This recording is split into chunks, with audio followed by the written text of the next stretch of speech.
You hear it sometimes, don't you? Late at night, when the house is quiet and your phone screen dims, a sound that isn't really there. Laughter. Your laughter.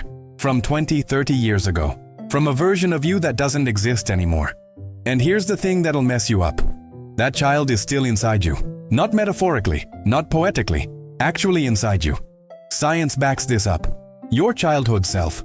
The one who believed in magic, who built kingdoms from couch cushions, who laughed until their stomach hurt. That person is encoded in your neural pathways, waiting. Always waiting. This isn't a video about nostalgia. This is about why you can't escape who you used to be, even when you've spent decades trying. Let's kill the myth right now. You think nostalgia is about old cartoons and vintage video games. You think it's harmless, sentimental, a cute little trip down memory lane when you're bored on a Tuesday night. Wrong. Nostalgia is a psychological defense mechanism. It's your brain trying to survive the present by clinging to a past that felt safer, simpler, more real. And the dirty secret? Most of what you're nostalgic for never actually happened the way you remember it. Your childhood wasn't perfect. Those Saturday mornings watching cartoons? You were probably lonely. Those toys you loved? Mass-produced plastic designed to make your parents spend money. But your brain doesn't care about facts. It cares about feelings. And the feeling of being a child, when the world was big and you were small and everything still felt possible. That feeling is the most addictive drug you'll ever touch. Here's what they don't tell you in psychology class. Your brain between ages 3 and 12? It's a sponge soaked in gasoline. Every experience, every emotion, every Saturday morning ritual, it all burns itself into your neural wiring. Permanently. Developmental psychologists call this the critical period. It's when your identity forms, when you learn what safety feels like, what joy sounds like, what wonder tastes like. And the corporations knew this. They understood that if they could attach their products to your emotional development, they'd own you for life. That's why you can remember the exact jingle from a cereal commercial from 1987, but you can't remember what you had for lunch yesterday. It's why you can describe every detail of your childhood bedroom, but not the apartment you lived in 3 years ago. They weaponized your innocence. They turned your developmental psychology into a marketing strategy. And it worked. Because now, as an adult drowning in bills and responsibilities and existential dread, you'll pay any price to feel that feeling again. Even for just 3 minutes. So you buy the retro game console. You stream the old cartoon series. You hunt down the exact action figure you had when you were 7. And for a moment, just a moment, it works. You feel it. That spark. That electricity in your chest that you thought was gone forever. Here's why. Modern media is optimized for engagement, not emotion. It's algorithmically designed to keep you scrolling, not to make you feel alive. But that old content? It came from a different era, before focus groups and data analytics, when creators were making things because they wanted to, not because an AI told them it would perform well. There's a rawness to it, an authenticity. Even the flaws feel human. The animation errors, the weird voice acting, the complete lack of self-awareness. It's all so beautifully, recklessly genuine. And your inner child recognizes that. Because children don't care about polish. They care about truth. They care about wonder. And that old media, for all its technical limitations, had something modern content can't fake. It believed in itself. It didn't apologize for being magical. It didn't wink at the camera. It just existed, fully committed to its own absurdity. That's what you're chasing.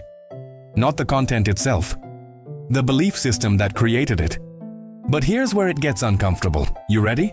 You're not actually remembering your childhood. You're remembering the last time you remembered it. Each time you revisit a memory, your brain rewrites it, adds details, removes pain, smooths the edges. By now, 30 years later, what you think you remember is a story you've told yourself so many times it's become fiction. The neuroscience is brutal. Every act of remembering is an act of creation. You're not preserving the past, you're inventing it. And the version you've invented is always better than what actually happened. Because the truth is, you were probably anxious as a kid, probably confused, probably hurt by things you've now forgotten. But your brain protects you from that. It hands you the highlight reel and tells you this was childhood. Pure, innocent, magical. The danger isn't nostalgia itself. It's what it prevents.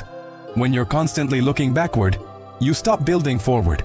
You stop taking risks, stop creating new core memories. Because nothing will ever feel as good as that first time you beat that video game level, or watch that movie, or open that toy on Christmas morning. And you know what? Your brain is right, it won't, because you're not a child anymore. Your dopamine receptors are fried. Your sense of wonder has been replaced by cynicism and bills and the crushing weight of adult consciousness.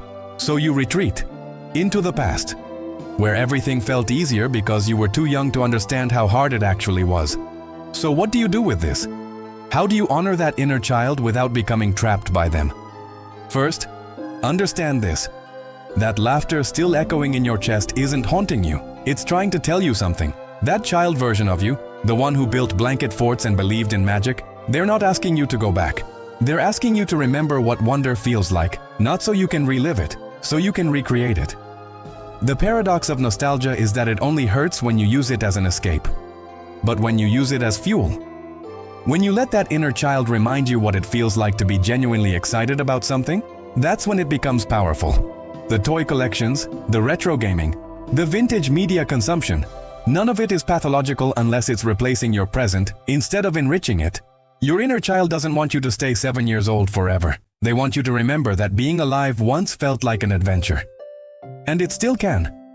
Just differently. With bills, sure. With responsibilities, absolutely. But also with the wisdom to appreciate things that child never could. The privilege of chosen family, the freedom of your own space, the power to create instead of just consume.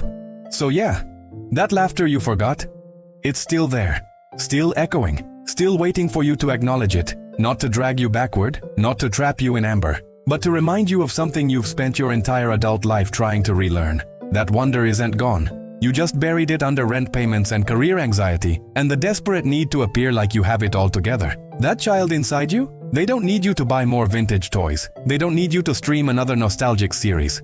They just need you to remember that once, a long time ago, you knew how to be amazed by the world. And that version of you isn't dead. They're just waiting for you to stop running from the present long enough to remember what being alive is supposed to feel like. The past isn't calling you back. It's pushing you forward, if you're brave enough to listen. Now go build something that kid would be proud of.